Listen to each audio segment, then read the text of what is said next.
So this is the box of the Realme watch. It's a longish box for the watch, and the name of the product is written on the front along with a picture of it.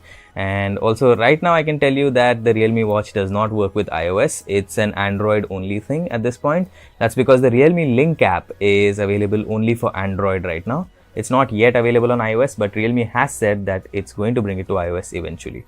So let's quickly look at what's on various sides of the box. There's a Realme logo here, one more Realme logo here. The top and the bottom have nothing, and if you turn it around you see a little more information. Now here you get to know some basic features of this watch. First of all, I think this is a look at the charger for the Realme watch. It looks interesting. Looks like there are a couple of pins there. You can place the Realme watch probably on that to charge it, and it says that this has a large color display. Also says that there is a replacement watch strap. You get daily activity tracking, which is expected in any fitness oriented watch. I'm not yet sure if this is a smartwatch. We'll find that out later in this video. Now there is an SpO2 monitor here, which is interesting to see. Basically monitors the blood oxygen level. It's useful in case you're measuring your endurance levels, especially if you're going on a high altitude trek, or maybe if you're obsessive about the numbers on your marathon training, then knowing that is useful. 24/7 heart rate monitor, which is again good to see, probably good for runners. We'll find out once we have tested it whether it's actually useful or not, but for now it's good to see that feature. And it's promising 14 sport modes, and says that this works with the Realme Link app, which is Android only at this point, as I mentioned before. Now this is the black color variant as has been written here, and there's not much else to see here, so let's get started with the unboxing. So let's get the plastic wrapping off.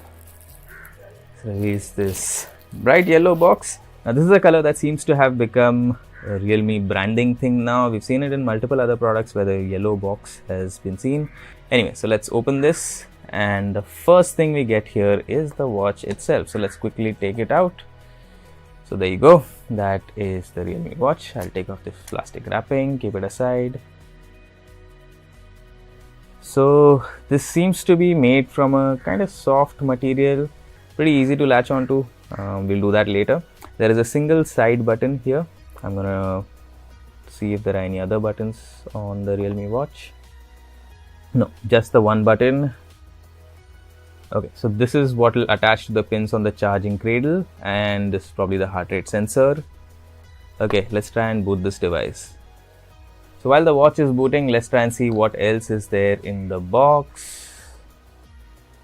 Okay, while this box can be opened, there is nothing inside this, so I'm just going to keep it aside. Let's see what else is in here. You take this out. So this is the charger for the Realme watch, and there is also this user manual over here. I'm going to keep this aside for now, and let's just look at the watch and the charger. So here's the Realme watch. This is the charger. Interestingly, this charger looks very nice and compact. If you look at what you saw on the box, the charger is actually quite tiny. When I first saw this, I was a bit worried that okay, it'll have a huge charger. It's not good to see, but this is quite compact. It's very handy and should be fairly portable. Just try and attach this quickly. It snaps on pretty nicely. Let me try and put it this way. Yeah, now it doesn't snap on. So that's a nice touch actually. There's a bit of a magnet action here happening. So I'm just going to show it to you once more just to maybe try and illustrate how this snaps on. So even though I left it, it nicely slaps on, and when I like invert it and try to put it, it doesn't get attached that easily. So this is actually very good to see because it's easy to place the charger on the watch itself, and it will only snap on when you've put it the right way. This is a design flaw that we've seen in multiple products where you can place the watch inverted as well and it won't charge then, but now here you can clearly see that they've made a nice touch here. Anyway, we have what we have here, and there is a USB type A cable here to charge the product. So enough about the charger. I'm going to keep it aside and I'm going to continue with the setup of the watch itself. So now I can scan and download the Realme Link app, which I'm going to get to right away. Okay, so we are ready to link the Realme Link app with the Realme watch. As soon as this setup process is complete, I'll be talking about some basic specifications. So now it's connecting. Device has been paired. and my Realme watch is now connected. So let's take a look at this watch quickly. The display is a color display. Colors are not very vibrant from what I can see right now. Of course, I'll use this in detail and talk about the display at length later. For now, what I can say here, I'll just get this phone out of the way. Yeah, what I can say here is that the scrolling is not very smooth. There's no lag as such. It's just that it seems a little bit choppy.